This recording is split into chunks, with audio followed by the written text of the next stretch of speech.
The ACLU is calling out the US government for pushing censorship. I'm really shocked. I mean, the ACLU remembered what the letters in the middle of its name represent. Civil liberty? Oh, Dios mío. So apparently, this is shocking. The Intercept reveal. I don't understand why it's shocking. I made a video about this last year. How did I know? How am I supposed to know this? You know, Susan Wojcicki from YouTube called me, well, not me necessarily, but my profession, people in their mother's basement making news, right? So I can't compare to CNN, to Fox News. I mean, those are the enlightened, the anointed ones. They have money, I don't, right? So how did I manage to know something that is shocking everyone right now? It's because the fact checkers, they tell you the truth. Look, on Forbes, misinformation, the White House and Jen Psaki didn't actually call for censorship of social media, which means that she did. She did. If they have to fact check something, it means that it's true. So this is how I managed to figure it out. And it wasn't just Jen Psaki, which, again, told in front of everyone that, oh, social media, better be careful. Oh, Joe Rogan, It's like, look, when the spokesperson for the US president is trying to intimidate a private company in public, there's probably other things going behind the scenes. But secondly, you had Zuckerberg come out recently and say that the FBI was pressuring him in order to remove the Hunter Biden scandal. So, no, I'm not shocked about this. They were out in the open. They were talking about it. It was a known secret, as people like to say. And the interesting thing isn't just that the government is trying to censor, dangerous misinformation, and the question is, dangerous for whom? I mean, are you in danger? Has there been misinformation online that made you in danger? If someone tries to sell you a car for a bad price, are the fact checkers going to try to help you out? Right? So, dangerous and misleading misinformation has to be cracked down. But the problem is that it's happening behind closed doors. Right? So it's happening behind closed doors. No one gets to know what gets censored. No one gets to know who gets censored. We do get to see the ramifications of it, and this article talks about how satire publications were taken down. I mean, Pfizer's interests were probably very well protected. And this is the quote that I love the most.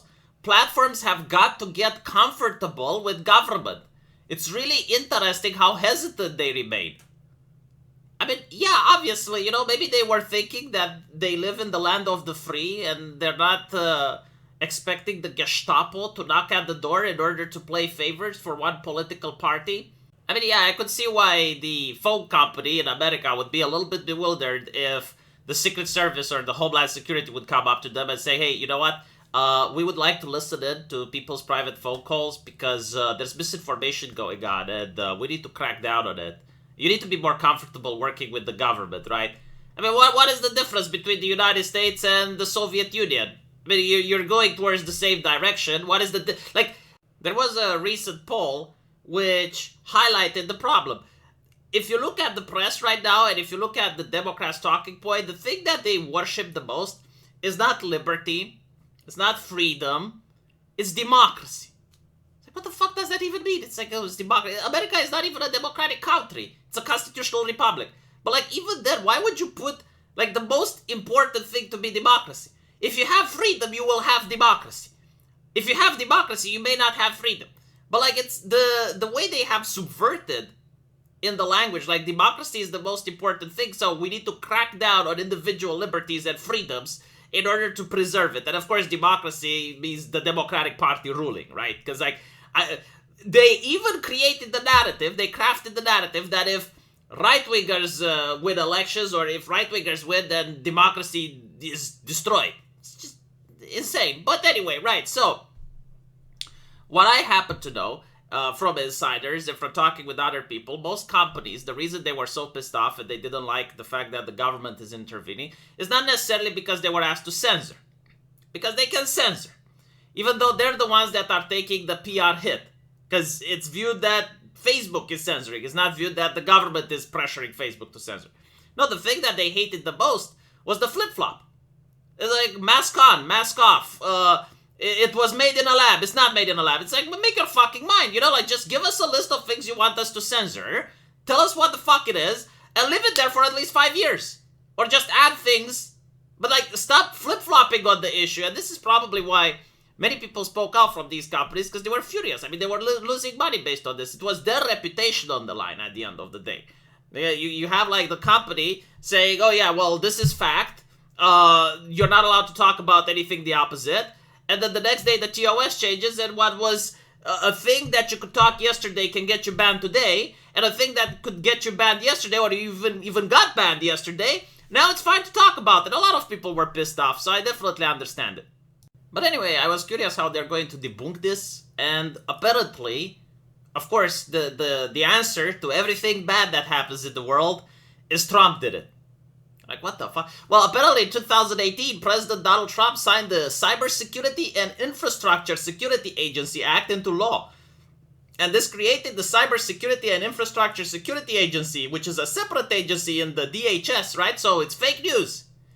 Now, I actually did spend my time to read the CSA 2018, and surprise fucking surprise, it has absolutely nothing to do with misinformation or disinformation. I mean, those words weren't even part of the public lexicon back then. You never heard them in the press at all. Back then it was about fake news, right? So what was the CISA 2018 document about? Well, from my understanding, it was to prevent hacking of solar winds.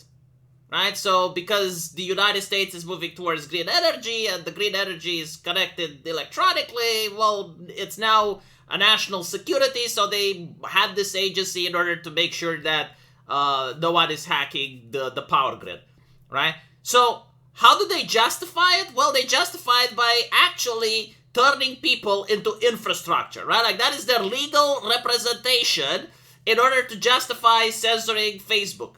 So during the pandemic, they had a different interpretation, right? Because this CISA Act only allows for the government agency to monitor infrastructure. So now, like, oh, well, people are like infrastructure because they transmit information from one person to another. So therefore, it has jurisdiction over people. Debunked, fact checked. Holy shit. What happens when you actually read something? But anyway, right, so it is interesting. I'm really curious to see what will happen after the next elections. I know a lot of people that are pissed off about this. But we'll see. You know, again, I don't know why people are surprised or shocked. Like, when things were unfolding, and, like, it was obvious that the government is doing this, sure, there were the people that were in favor of it, and they were like, oh, my private company, and some other people being upset. But only when it's like unveiled, you know, like if you have like a big headline, it's like it was revealed, insider knowledge, exposed, then people care. Let me know what you guys think, and I'll see you in the comment section. Take care.